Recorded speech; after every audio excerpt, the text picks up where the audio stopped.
సుబ్రహ్మణ్యం సుబ్రహ్మణ్యం షణ్ముఖనాథ సుబ్రహ్మణ్యం సుబ్రహ్మణ్యం సుబ్రహ్మణ్యం హర హర హర హర సుబ్రహ్మణ్యం శివ శివ శివ శివ సుబ్రహ్మణ్యం. సుబ్రహ్మణ్యేశ్వర హారతి కళ్ళార చూసి తరించండి. ఆ హారతిల్లోనే మీకు నాగదేవత కనిపిస్తూ ఉంటుంది. జాతక దోషాలు ఉన్నవాళ్ళు, అలాగే దీర్ఘకాలిక వ్యాధులతో బాధపడుతున్న వాళ్ళు, అపమృత్యు దోషం ఉన్నవాళ్ళు, జాతకంలో కుజదోషం కానీ రాహుకేతు దోషం కానీ, అలాగే సంతానం లేని వాళ్ళు కూడా సుబ్రహ్మణ్య స్వామికి నెలలో వచ్చే 2 షష్ఠీలు, శుక్లపక్షంలో కృష్ణపక్షంలో వచ్చే షష్ఠి నాడు కానీ మంగళవారం నాడు కానీ వెళ్ళి ఆవు పాలల్లో పచ్చకర్పూరం వేసి అభిషేకం చేయించుకుంటే మీకు అంతా మంచే జరుగుతుంది అని పెద్దలు అంటారండి. అది చాలా వరకు నిజము. షష్ఠి నాడు జరిగే అభిషేకమైనా, నాకు మంగళవారం జరిగే అభిషేకమైనా సరే, సాయంత్రం వెళ్ళి స్వామివారిని హారతిలో చూస్తే అది కన్నుల పండగగా ఉంటుంది. అది చెప్పడం ఎవ్వరి తరం కాదు.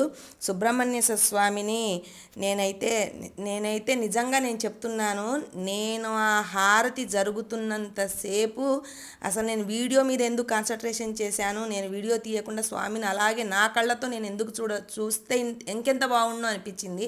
కానీ ఈ వీడియో మీలో కొందరికైనా ఉపయోగపడుతుంది. నేనైతే ప్రతి వారం వెళ్తా కాబట్టి నేను చూస్తాను.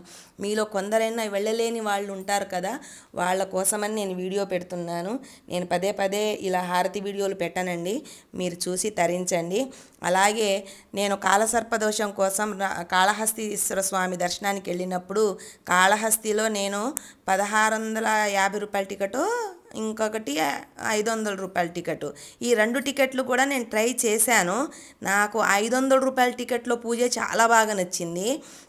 ఎంత కాస్ట్ అని కాదు, అక్కడ ఎన్ని వేల రూపాయలని కాదు, అక్కడ 500 రూపాయల టికెట్లోనే మీకు చాలా చక్కగా వివరించి ఏది ఎలా పెట్టాలి, రాహు వస్త్రం ఏది, కేతు వస్త్రం ఏది, రాహు వస్త్రం ఇదేం పోయాలి, కేతు వస్త్రం ఇదేం పోయాలి, ఒక్క పడగ ఉన్న పాముని ఎక్కడ పెట్టాలి, 5 పడగలు ఉన్న పాముని ఎక్కడ పెట్టాలి అనేది, నిమ్మకాయని ఎలా పెట్టాలనేది కూడా చాలా చక్కగా వివరించి చెప్తున్నారు. అంటే ఏమీ తెలియని వాళ్ళు కూడా వెళ్ళి 500 రూపాయల టికెట్లో పూజ చేసుకుంటే ఇంత బాగా చెప్తారా అంటే, నేను అన్ని వందల రూపాయలు పెట్టి నేను చేయించుకున్నప్పుడు కూడా ఆ సాటిస్ఫాక్షన్ రాలేదు. కానీ 500 రూపాయల టికెట్లో నేను చేయించుకున్నప్పుడు అయితే చాలా ఆనందపడ్డాను. నాకు ఇంకా కాళహస్తిలో జరిగిన అద్భుతం ఏంటంటే, జ్ఞాన ప్రసూనాంబ నిజరూప దర్శనం. అలాగే శ్రీకాళహస్తి వాయులింగాన్ని నేను నిజరూప దర్శనం చేసుకున్నాను.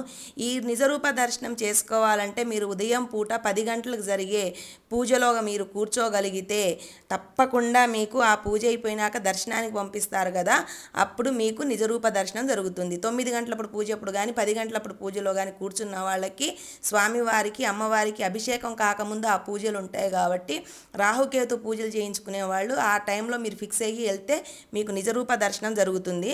అలాగే రాహుకేతు పూజ చేసుకోకున్నా సరే అమ్మవారి వడ్డాణాన్ని మీరు చూడగలిగితే, ఆ అమ్మ వడ్డాణం ఎలా ఉంటుందో తెలుసా అండి? మణికాంచిత భూషణం మణిరావం మహేంద్ర నీలోజ్వలం. అంటే అమ్మవారు రత్నఖచితమైన ఆభరణాలతో, నీలామణులతో మరియు ప్రకాశవంతమైన వడ్డాణం నడుముకు చుట్టుకొని మెరిసిపోతూ ఉంటుందంట. మన జాతకంలో దోషాలు కానీ మనకి ఏదైనా బాధ ఉంటే అమ్మవారి వడ్డాణాన్ని చూసినంత మాత్రానే సకల దోషాలు తొలగిపోతాయి అని చెప్తారు. ఇంకో అదృష్టం ఏంటంటే, ఆ అమ్మ దర్శనము నిజరూప దర్శనం జరిగినప్పుడు, మా అమ్మ కొంచెం హైట్ తక్కువ ఉంటుంది కదా, మా అమ్మకు కనబడకుంటే నేను మా అమ్మని ఎత్తుకున్నాను. మా అమ్మ నన్ను చిన్నప్పుడు ఎత్తుకుందండి. నేను ఇప్పుడు మా అమ్మని ఎత్తుకొని నేను ఆ అమ్మని చూపించాను. ఏది, నన్ను కన్నా అమ్మని నేను జగన్మాతకు చూపించానంటే నాకెంత సంతోషం అనిపించిందంటే అంత సంతోషం అనిపించింది. చాలా చక్కగా నేను అమ్మవారి దర్శనం చేసుకున్నాను, స్వామివారి దర్శనం చేసుకున్నాను.